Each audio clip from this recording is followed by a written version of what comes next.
Bonjour à toutes et à tous et bienvenue sur cette deuxième vidéo de la série Le droit à l'apprentissage.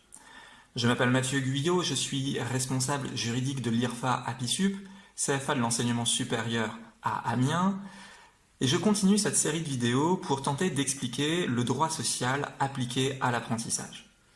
Aujourd'hui, la question à laquelle je vais tenter de répondre et apporter un éclairage juridique est la suivante: existe-t-il une période d'essai au contrat d'apprentissage?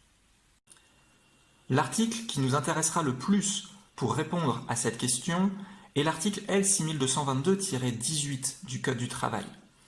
Cet article nous dit que le contrat d'apprentissage peut être rompu librement par l'une ou l'autre des parties pendant les 45 premiers jours, consécutifs ou non, de formation pratique en entreprise. D'ailleurs, cette période a été modifiée il n'y a pas très longtemps par la loi Rebsamen de 2015.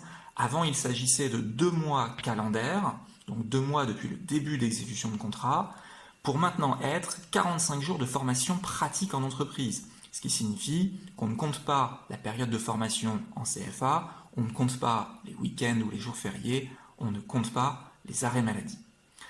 Alors, même si ça a l'apparence d'une période d'essai, même si ça semble fonctionner comme une période d'essai, est-ce qu'on peut vraiment appeler ça une période d'essai? La Chambre sociale de la Cour de cassation a été très claire sur le sujet lors de son arrêt rendu le 12 septembre 2018. Elle a indiqué que cette période, au début du contrat d'apprentissage, pendant laquelle l'une ou l'autre des parties pouvait rompre librement le contrat, n'était pas une période d'essai. Ça fonctionne comme une période d'essai. On comprend le fonctionnement comme une période d'essai, mais ça ne s'intitule pas une période d'essai, et ça veut dire qu'on ne peut pas y appliquer automatiquement toute la jurisprudence et toutes les règles que l'on connaît autour de la période d'essai. Concrètement, ça veut dire quoi? On sait que dans le droit commun, un employeur n'a pas besoin de préciser les motifs de sa décision lorsqu'il rompt une période d'essai. Pour autant, c'est une jurisprudence constante, les critères doivent être inhérents au salarié. Il faut que ça soit basé sur sa capacité à occuper son poste de travail. C'est cet automatisme que la Cour de cassation remet en cause dans le cadre de l'apprentissage. Est-ce que ça veut pour autant dire que l'employeur d'un apprenti peut rompre n'importe comment et pour n'importe quelle raison le contrat d'apprentissage? Pas tout à fait. Il faut se pencher sur des jurisprudences un peu plus anciennes pour comprendre tout ça.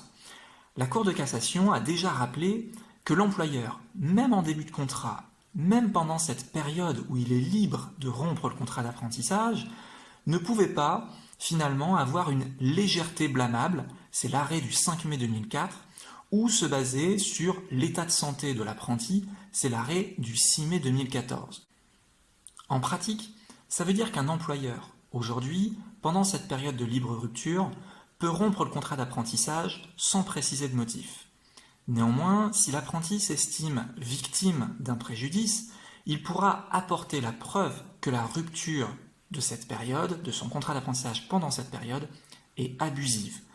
Et c'est alors à ce moment que l'employeur devra préciser les motifs de sa décision.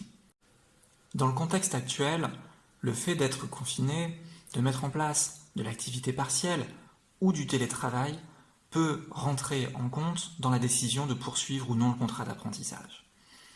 L'incapacité finalement d'accueillir convenablement l'apprenti, de lui permettre d'acquérir les compétences et d'obtenir son diplôme à la fin, ou son incapacité finalement à télétravailler et à s'organiser dans ce télétravail peut effectivement être un motif valable de rupture de contrat d'apprentissage. Attention toutefois à ne pas être sous le coup d'une légèreté blâmable. Il faudra, comme d'habitude dans le cadre de l'apprentissage, assurer une personnalisation de l'accompagnement, une personnalisation de l'organisation autour de l'apprenti et de ne pas décider trop rapidement de la rupture de contrat.